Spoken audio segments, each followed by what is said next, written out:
It was a crisp morning at Miami International Airport, and the air buzzed with the usual anticipation of travelers. The security cameras, as always, were quietly recording every detail. But on this particular day, they captured something more than just the routine movements of passengers. They recorded a moment that would soon become a key piece of evidence in a case that would send shockwaves through two families, forever changing their lives. An elderly woman in a lavender cardigan stood near the entrance to Gate 32. Her hand was tightly clasping that of a young girl, no older than 12. The girl, Emma Rodriguez, had bright green eyes and a smile that could light up even the busiest airport terminal. She was looking up at her grandmother, Margaret Santos, with a mixture of trust and love. Margaret's gentle voice was barely audible as she whispered something in Emma's ear. The camera, zooming in slightly, caught the briefest of exchanges. A long hug, followed by a final wave. As Emma boarded Flight 447, Margaret stayed at the gate, waving until the plane pulled away from the terminal. To the casual observer, it was a touching, ordinary moment. A grandmother bidding farewell to her granddaughter as she returned to Chicago after a visit. A simple goodbye. But that farewell would soon be revealed in an entirely different light. What seemed like a gesture of love and care would soon be revealed as a key part of a far more sinister plan, one that would forever alter Emma's life and set off a chain of events that no one could have predicted. I'm Sarah Mitchell, and I've spent the last 15 years as a social worker, investigating cases involving child custody, family disputes, and sometimes the darkest parts of human nature. But nothing had prepared me for the case I was about to take on, this case. As I sat in my small, cramped office in Chicago, the phone call came in from Detective Rodriguez. "Sarah, we need you on a case." "It's urgent," he said. The usual tone of calm professionalism in his voice was absent, replaced by something more serious, something more urgent. "It's a minor involved in a custody dispute, and a plane crash." I could hear the weight of those words even before he finished. Plane crash? I thought. That's when my pulse quickened. "Emma Rodriguez," he continued. "She's 12 years old. Her flight was supposed to land in Chicago today, but it never made it. We need you to investigate her case. There's more to this than meets the eye." What had started as an innocent family custody dispute quickly escalated into something far more complex. Emma, a sweet and lively girl, was caught between the bitter divorce of her parents. Her mother, Lisa Rodriguez, had been battling her own demons, grief over the loss of her husband, Carlos, in a tragic car accident, and the overwhelming responsibility of raising Emma on her own. In contrast, there was Emma's paternal grandmother, Margaret Santos. To the outside world, Margaret was the epitome of a loving, doting grandmother, always ready with a smile, a listening ear, and a comforting embrace. She lived in the upscale neighborhood of Coral Gables, in a home that seemed designed to be a sanctuary for Emma. There were framed photographs of Emma everywhere, rooms adorned in pastel colors, and a backyard pool where Emma spent her summers. Margaret had raised 4 children, and she took great pride in her role as a grandmother. But beneath the surface of this perfect image, something was terribly wrong. Lisa had been trying to get full custody of Emma for months, especially after Margaret's increasing involvement in the child's life. But the courts had ruled in Margaret's favor, granting her extensive visitation rights. It was a decision that would prove to have dangerous consequences. When Emma flew to Miami for a routine court-ordered visit with her grandmother, no one suspected that this seemingly simple trip would be the turning point of a family tragedy. As I began my investigation, I quickly discovered that the story Margaret had been telling for years, of a loving, caring grandmother, was a carefully crafted facade. Sure, she had the perfect home, the perfect life, and everyone around her adored her, but there were things about her that didn't add up. Small inconsistencies began to surface. Margaret's financial records showed an alarming amount of money spent on Emma.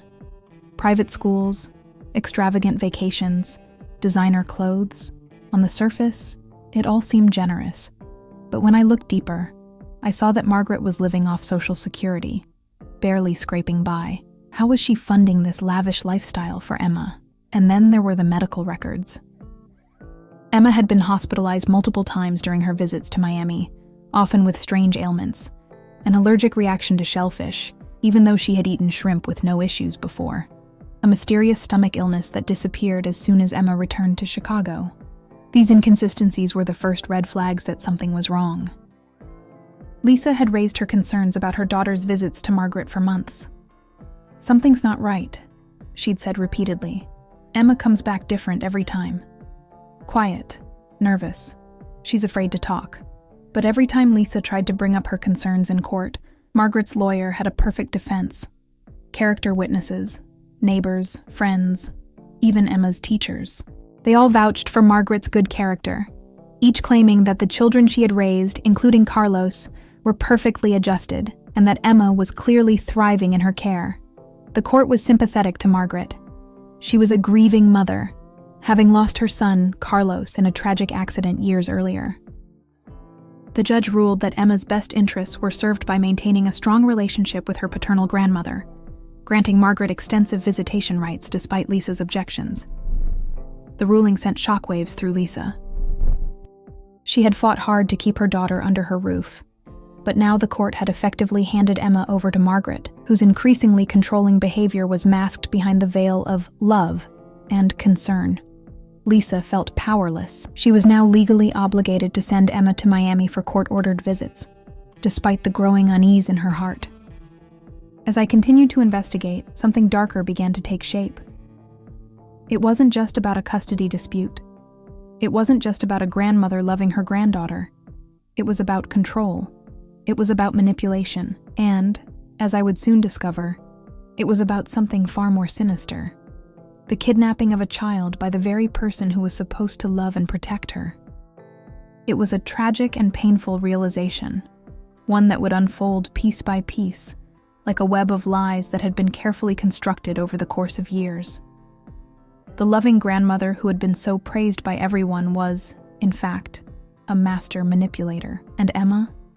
She was the pawn in a game she never asked to play. As the story began to unravel, I knew one thing for certain. The truth would eventually come to light, no matter how deeply Margaret had tried to bury it. But as I followed the leads, I realized the path ahead would be filled with secrets, lies, and a devastating betrayal that no one could have predicted. To most people who knew Margaret Santos, she was the epitome of a perfect grandmother. At 73, Margaret was the kind of person you could imagine living in a sunny, well-kept home in Coral Gables, a neighborhood in Miami known for its charm and affluent residents. Her house was a shrine to Emma. Every room was filled with photos of her granddaughter, a testament to the love. There were rooms dedicated to Emma, her own bedroom, decorated in soothing shades of pink and purple, with a 4-poster bed draped in fluffy white curtains. The backyard had a pool where Emma spent her summers, a paradise built just for her, or so Margaret made it seem. Margaret had raised 4 children of her own, including Emma's father, Carlos. When Carlos tragically died in a car accident, "Your grandmother's your second mom," Margaret would often say, smiling warmly at Emma, brushing her hair back. It was a line she used frequently to remind everyone of her steadfast devotion, and it worked. To the outside world, Margaret was a saint. Everyone believed it. Neighbors spoke of her as a model of selflessness. "She took Emma in when Lisa was struggling," they'd say. "She raised her own kids, and now she's raising Emma." She's always Margaret's friends, the neighbors, even the teachers at Emma's school in Miami. They all saw her as a loving matriarch who simply wanted the best for her granddaughter. But as I began to dig deeper into Margaret's life, something became clear. This image, this persona of a perfect, devoted grandmother, was nothing more than a carefully constructed facade. Margaret had always seemed to have a perfect life. She never once appeared to struggle. But as I went through her financial records, things started to look suspicious. Margaret, who lived modestly on Social Security, had been spending vast amounts of money on Emma, private schools, extravagant vacations, designer clothes. On paper, Margaret's lifestyle seemed far beyond her means. Yet, there were no signs of any legitimate sources of income to cover such expenses. This wasn't the grandmother of the struggling, elderly woman I had initially assumed. That's when I found the cracks in the story. Margaret had been living off her late son Carlos's life insurance money. A large portion of that money, which was meant for Emma's future college fund, was now being spent on luxurious goods. It was clear now. Margaret had been misappropriating Emma's inheritance to fund the life she had created for herself. But the financial irregularities were just the beginning. There were also disturbing medical records. Emma had been hospitalized several times during her stays with Margaret. Once, it was for an allergic reaction to shellfish, even though Emma had eaten shrimp before without issue. Another time, Emma had been admitted for a mysterious stomach illness that seemed to clear up as soon as she returned to Chicago. The more I delved into the case, the more these patterns began to emerge. Margaret wasn't just spending money excessively. She was also manipulating Emma's health to create the illusion of concern. The medical issues, which appeared to be genuine at first, seemed far too convenient, like they were being orchestrated to further undermine Lisa's ability to care for Emma. Lisa, Emma's mother, had been raising concerns about her daughter's visits to Margaret for months. "Something's not right," she had told me repeatedly. "Every time Emma comes back from Miami, she's different, quiet, nervous. She's afraid to talk to me about what happens down there." Lisa's instincts were spot on. She had sensed that Margaret's influence over Emma was growing, and she didn't like the changes she was seeing in her daughter. Each time Lisa tried to raise her concerns in court, Margaret's lawyer would parade out witnesses who sang her praises, neighbors, friends, even Emma's teachers. They all vouched for Margaret's good character, each claiming that the children she had raised, including Carlos, were perfectly adjusted, and that Emma was clearly thriving in her care. But the problem was that Emma, when pressed, never spoke out. In court, she would deny there was any issue. She loved spending time with her grandmother. Margaret's lawyer made sure Emma's testimony was seen as proof of her innocence. "She loves her grandmother," Margaret's lawyer would say. "Emma's happy. She's in good hands." But I knew something was off. Emma's behavior had changed. The once happy, energetic girl was now more subdued. She didn't show the same enthusiasm when she came back from her visits to Margaret, and the few times she did speak about her grandmother, it was always in a way that felt rehearsed. I couldn't ignore the growing suspicion in my gut. The court sided with Margaret, despite Lisa's concerns and the mounting evidence of Margaret's overreach. The judge ruled that Emma's best interests were served by maintaining a close relationship with her paternal grandmother. Margaret was granted extensive visitation rights, and Emma was to continue spending significant time in Miami under her grandmother's care. The ruling sent shockwaves through Lisa. She had fought hard to keep her daughter under her roof, but now the court had effectively handed Emma over to Margaret, whose increasingly controlling behavior was masked behind the veil of love and concern. Lisa felt powerless. She was now legally obligated to send Emma to Miami for court-ordered visits, despite the growing unease in her heart. As I continued to investigate, it became evident that Margaret's desire for control went far beyond what anyone had realized. Margaret had been manipulating Emma's perception of the world, subtly twisting her reality to create a dependency on her. This wasn't just about a grandmother loving her granddaughter. This was about control. This was about replacing Lisa in Emma's life. Margaret had been laying the groundwork for months. She had been carefully positioning herself as the only true figure of authority in Emma's life, making sure that Emma viewed her as the better parental figure. She had used Emma's trust to her advantage, exploiting her vulnerability, and preparing for the day when she would take control of Emma's life completely. The morning of March 15th started like any other court-ordered visit exchange. Emma was scheduled to fly from Miami back to Chicago on Flight 447. Margaret drove her to the airport, walking her all the way to the gate despite new security regulations that normally wouldn't allow it. But Margaret had her ways. She'd spoken to the gate agent, explained that Emma was a nervous flyer, that she needed her grandmother's support right up until boarding. The agent, moved by this elderly woman's concern for her granddaughter, made an exception. Security cameras captured their final moments together, Margaret kneeling down, taking Emma's face in her hands, whispering something in her ear. Emma nodding solemnly, the long embrace. Margaret pressing something into Emma's carry-on bag. "I love you, mija," Margaret said, loud enough for other passengers to hear. "You be brave, okay? Everything's going to be fine." Emma boarded the plane. Margaret waved until the aircraft pulled away from the gate. Flight 447 never made it to Chicago. 47 minutes into the flight, the pilot reported engine trouble. The plane made an emergency landing in Atlanta. All passengers were safe, but they were stranded overnight while mechanics worked on the aircraft. It should have been a minor inconvenience. Emma should have called her mother, should have been rebooked on the next available flight. Instead, Emma vanished. When Lisa didn't hear from Emma by that evening, she called the airline. "There's been a delay," they told her. "Your daughter will be on tomorrow morning's flight." But Emma wasn't on that flight either. Lisa drove straight to Atlanta, panic rising in her throat. At the airport, she learned the truth. Emma had never been on the passenger manifest for any Chicago-bound flights after the emergency landing. The airport security footage told the story. Emma had deplaned in Atlanta with the other passengers, but instead of going to the rebooking counter, she'd walked straight to another gate, Gate A7, where a flight to São Paulo, Brazil, was preparing for departure. The footage showed Emma approaching a woman at that gate, a woman who looked remarkably similar to Margaret Santos, but younger, with different colored hair. Emma hugged this woman, handed over her passport, and disappeared into the International Departure Lounge. By the time airport security realized what had happened, both flights, Emma's original flight from the mechanical issue and the São Paulo flight, had long since departed. Lisa's world crumbled. Her daughter was gone, taken by someone who had carefully planned every detail. The FBI was called in. An Amber Alert was issued, but Emma was already in international airspace, heading toward a country that didn't have an extradition treaty with the United States for certain types of cases. Margaret Santos, reached by phone at her Miami home, was devastated. "I don't understand," she sobbed to investigators. "Emma was supposed to go to Chicago. I put her on that plane myself. Who could have taken my granddaughter?" She was so convincing that, for a moment, even I believed her. The FBI's investigation moved quickly. They pulled Margaret's phone records, financial statements, travel history.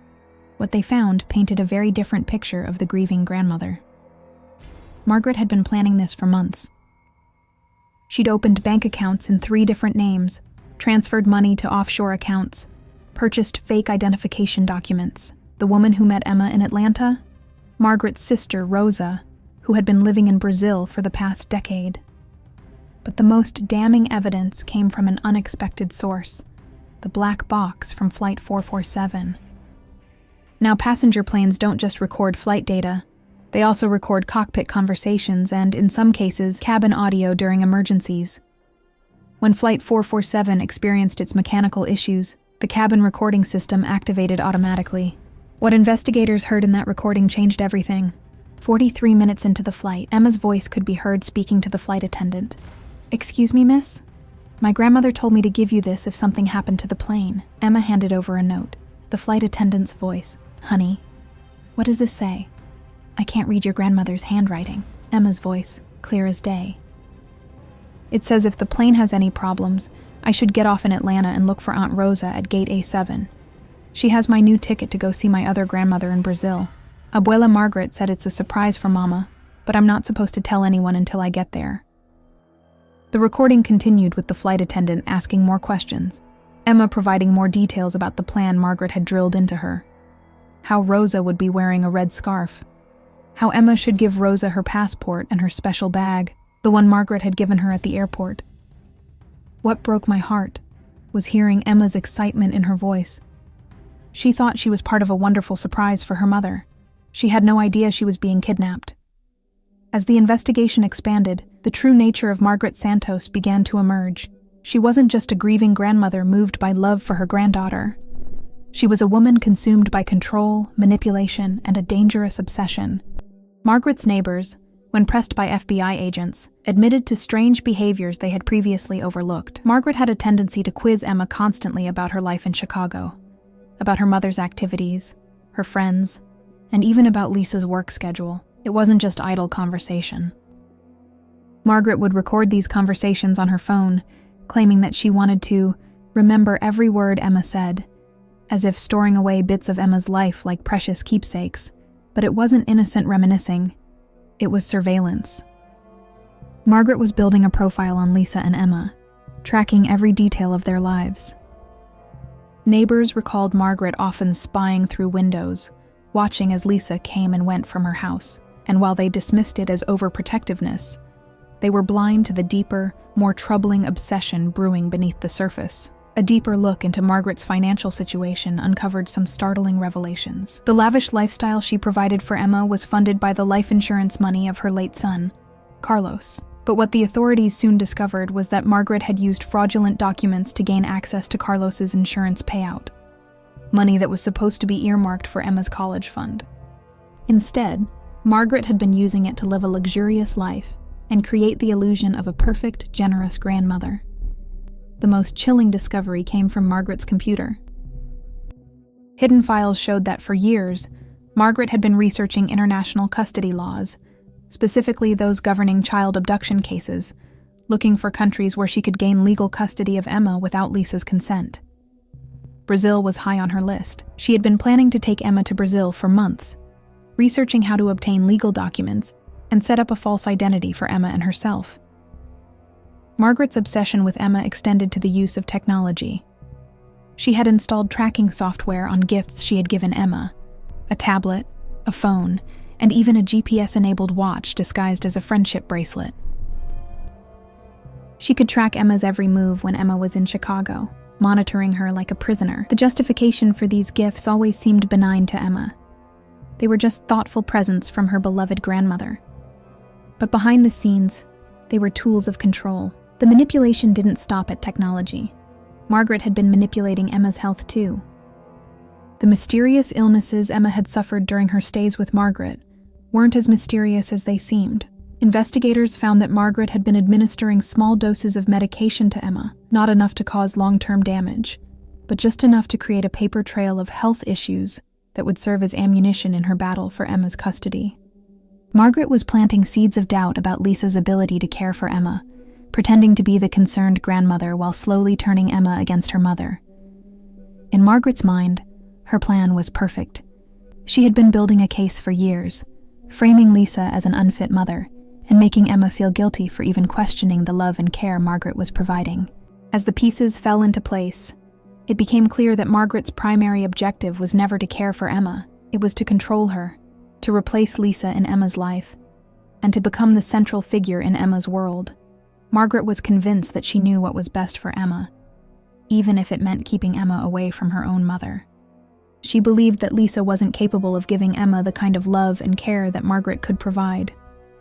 She saw herself as Emma's savior, the only one who truly understood her needs, and she would stop at nothing to make sure Emma remained under her control. While investigators in Miami were uncovering Margaret's web of lies and deceit, another team was desperately working to locate Emma before she disappeared completely into the Brazilian legal system. The São Paulo flight had landed 12 hours after Emma's disappearance was discovered. Brazilian authorities were notified, but by the time they could respond, Emma and Rosa were already deep in Brazil's interior. They had arrived in a small town called Águas de Lindóia, where Rosa had been establishing residency for the past year. Rosa had been living under a false identity, claiming to be Emma's legal guardian. She presented expertly forged documents showing that Lisa had signed custody over to Margaret, and that Margaret had authorized Rosa to take care of Emma in Brazil. To everyone in the town, it appeared as though the matter had been settled legally.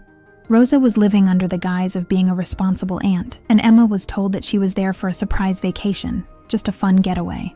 But Emma was starting to feel something was wrong. When the Brazilian authorities arrived to check on Emma, Rosa claimed to be her guardian and produced the false paperwork with ease. Emma, still under the illusion of a surprise, smiled as she was shown to her new temporary home, a small, humble apartment that she would share with Rosa. There, Emma and Rosa stayed, and life seemed to settle into a strange kind of normalcy. Despite the efforts to convince everyone that Emma was happy and well-adjusted in Brazil, there were signs of distress. Emma was becoming increasingly withdrawn. Rosa, who had initially been warm and welcoming, began to act more controlling and secretive. Emma was not allowed to call her mother, was restricted to the apartment, and was constantly watched by Rosa. The once joyful child now seemed more like a prisoner, her every move monitored by the woman who claimed to be her guardian. The Brazilian legal system, however, moved slowly, and Emma was placed in temporary foster care while authorities conducted an investigation into the custody claims. As the days stretched into weeks, Lisa fought desperately to get Emma back. However, The situation was complicated by the fact that the forged documents presented by Rosa were so convincing. The Brazilian authorities were required to follow the legal process, but Lisa knew that time was slipping away and Emma was getting further from her. Back in the US, the media painted Margaret as a devoted grandmother who was only trying to reunite with her kidnapped granddaughter. Her GoFundMe campaign to raise funds for the legal battle was gaining traction. People from all over the country were moved by the elderly woman's apparent desperation and willingness to do whatever it took to bring Emma home. The public, at least initially, was on Margaret's side. But as the weeks went by, the truth began to surface. Investigators in both the US and Brazil were closing in on the fraudulent documentation, and the FBI continued to press Margaret's lawyer for answers. What Margaret had thought was a flawless plan was starting to fall apart. She had underestimated the resilience of a mother's love and the determination of the authorities to track her down. Emma, meanwhile, was beginning to wake up to the reality of her situation. The warm embrace of the surprise vacation was starting to feel more like a trap, and with each passing day, Emma grew more anxious. She knew something wasn't right, but it wasn't until she found a way to call her mother that the truth would finally come to light. Emma's breakthrough came when she accidentally discovered Rosa's unlocked cell phone one evening while Rosa was distracted. She had been isolated for weeks, unable to reach her mother or anyone outside of the confines of the apartment. Emma knew the situation was becoming dire, and the overwhelming feeling of being trapped finally pushed her to take action. With trembling hands, Emma dialed the only number she had memorized by heart, her mother's. "Mama?" Emma whispered into the phone, her voice barely audible. "I think I'm in trouble." Lisa's voice, filled with emotion, came through, hoarse from weeks of stress and worry. "Baby, where are you? I've been looking everywhere for you." "I'm in Brazil," Emma replied, a nervous sob escaping her. "But I don't think I'm supposed to be here. Abuela Margaret said it was a surprise. But Aunt Rosa won't let me call you, and she's acting really scary." The words Emma spoke shattered Lisa's world. Her daughter was in another country, thousands of miles away, and everything about the situation felt wrong. Lisa immediately contacted the US Embassy, who in turn contacted the Brazilian authorities. That phone call was the turning point. For the first time, the Brazilian police had direct confirmation from Emma that she didn't want to be in Brazil, and she hadn't wanted to leave Chicago at all. The authorities immediately initiated the process of verifying the truth behind Rosa's custody claim and began acting quickly to retrieve Emma. Brazilian social services, who had initially been fooled by Rosa's false documents, now started investigating her claims with the seriousness they warranted. They found inconsistencies in the paperwork, and the false signatures on the legal documents were identified as forgeries. As the investigation into Rosa deepened, her attempts to maintain the facade of being a caring guardian began to unravel. While Emma was placed into protective custody under the care of US diplomats, Rosa was arrested by Brazilian authorities on charges of kidnapping. It was a long-awaited victory, but the fight wasn't over yet. The process to return Emma to the United States was complex, and the legal hurdles were still high. But for the first time in weeks, Lisa allowed herself to feel a sliver of hope. Emma was coming back home. 3 weeks after Emma arrived in Brazil, she began to sense that something wasn't right. At first, everything had seemed like a grand surprise. Rosa, her supposed aunt, had greeted her warmly and reassured her that everything was part of a surprise vacation. But soon, the cracks in this illusion began to show. Rosa had quickly shifted from being a welcoming figure to a controlling one. Emma, once an active and vibrant girl, found herself increasingly isolated. Rosa insisted that Emma stay in the small apartment they had settled into in Águas de Lindóia, a remote town in Brazil. Rosa monitored Emma closely, dictating where she could go and whom she could speak to. There were no phone calls allowed to her mother, no visitors allowed, and any attempt to ask about returning to Chicago was met with silence or vague reassurances that Mama would come soon. For Emma, the unease began to settle in her chest like a heavy weight.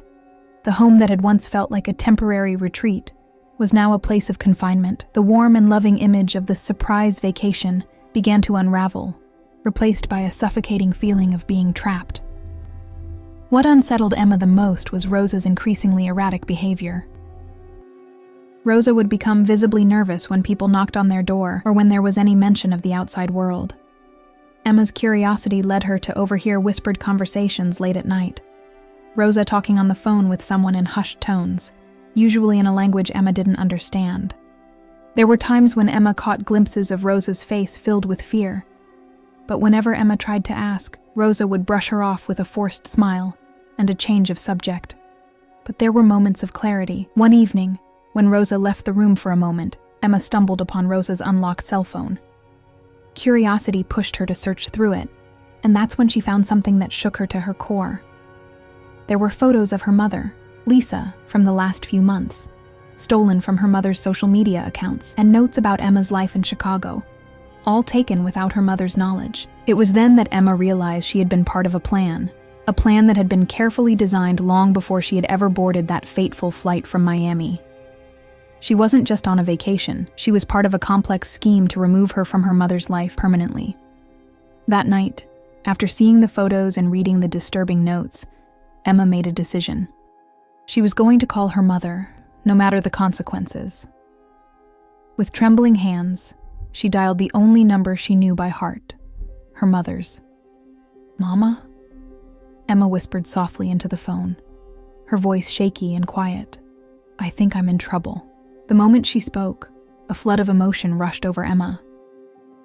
She had kept the confusion and fear bottled up for weeks, but now, hearing her mother's voice brought a sense of relief that she had longed for.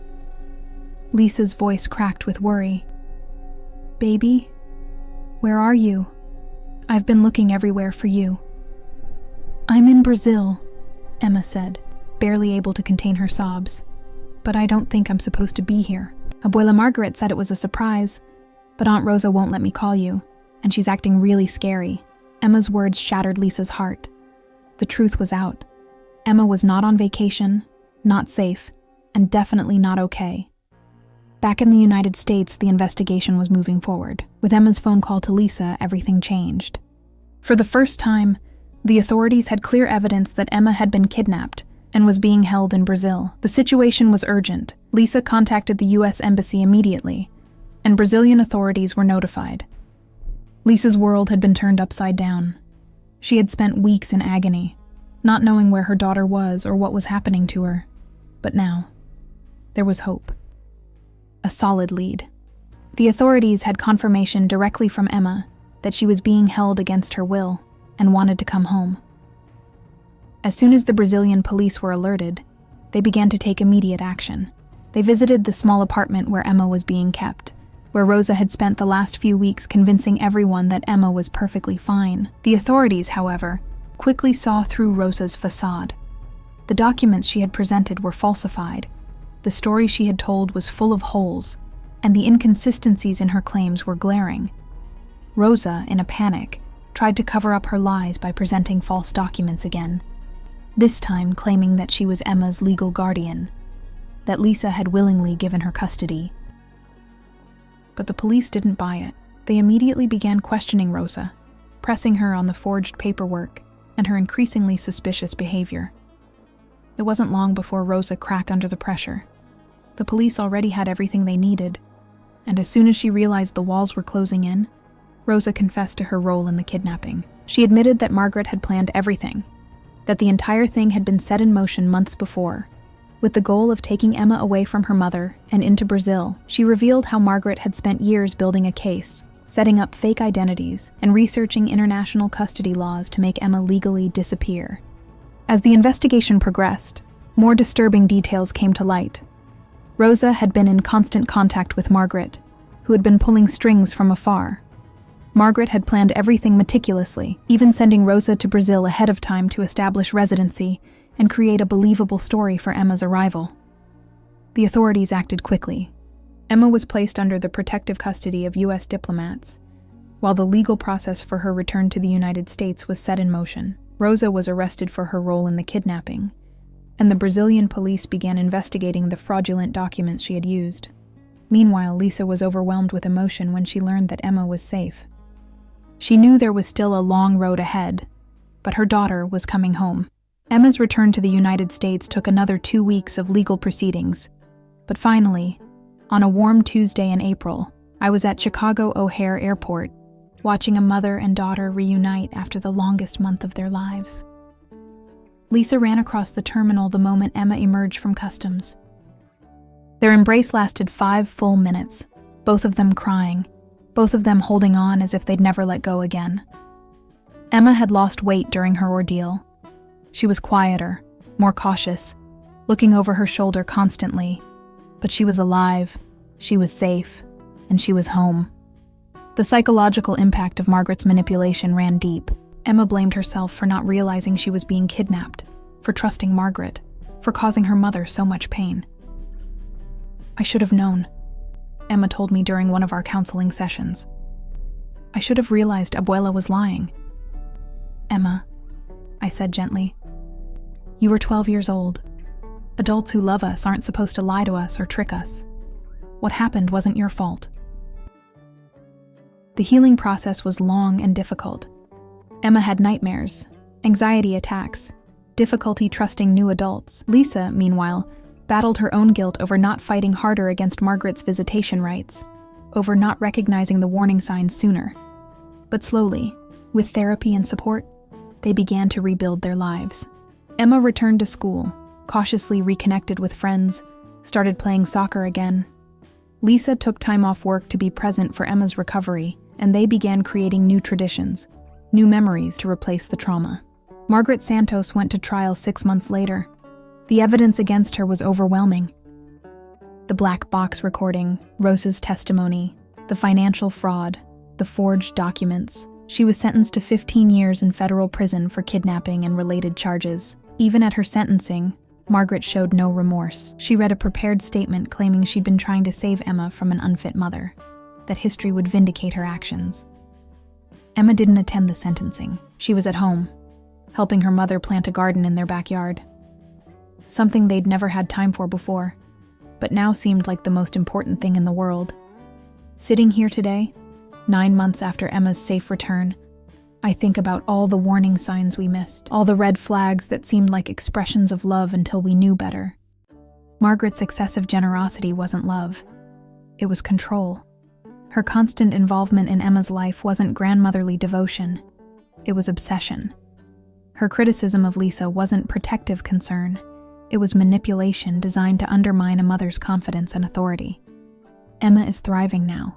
She's in 8th grade, making new friends, talking about high school plans. She and Lisa have grown closer through their shared trauma, and while Emma still sees a therapist, the nightmares have mostly stopped.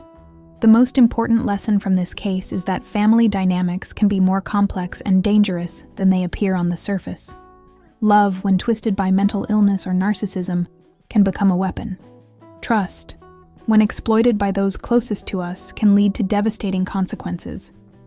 But this story also shows us the power of truth. That black box recording gave Emma her voice back when adults had failed to hear her. It provided the evidence needed to bring her home when bureaucracy and manipulation threatened to keep her trapped forever. If you're watching this, and something in Emma's story resonates with your own experiences, please don't ignore those instincts. Reach out to professionals, document concerning behaviors, and remember that protecting a child sometimes means being the bad guy in family dynamics. Emma wanted me to share a message with you. Trust your feelings. If something doesn't feel right, it probably isn't right. And it's okay to speak up, even if it's hard. Today, Emma and Lisa are planning a vacation. Their first real vacation together in years. They're going to visit Lisa's sister in California, where Emma will meet cousins she hasn't seen since she was little, where she can be surrounded by family who love her without conditions or manipulation. Margaret Santos remains in federal prison. Rosa was extradited from Brazil and sentenced to 8 years for her role in the kidnapping. Neither woman has had any contact with Emma since their arrests, and a permanent restraining order ensures they never will. The case changed how I approach family dynamics in my work. I look more carefully at excessive generosity, at adults who seem too invested in undermining a parent's authority, at children who seem coached in their responses during interviews. Emma's story reminds us that sometimes the most dangerous people in a child's life are those who claim to love them most. And sometimes, salvation comes from the most unexpected places, like a black box recording that captured a 12-year-old girl's innocent voice, unknowingly revealing the truth that would set her free. What struck you most about Emma's story? Have you ever experienced family dynamics that seemed loving but felt controlling? Share your thoughts in the comments below, and don't forget to subscribe for more stories that matter. Remember, the truth always finds a way to surface. Sometimes it takes time, sometimes it takes courage, but it always emerges. And when it does, justice isn't far behind.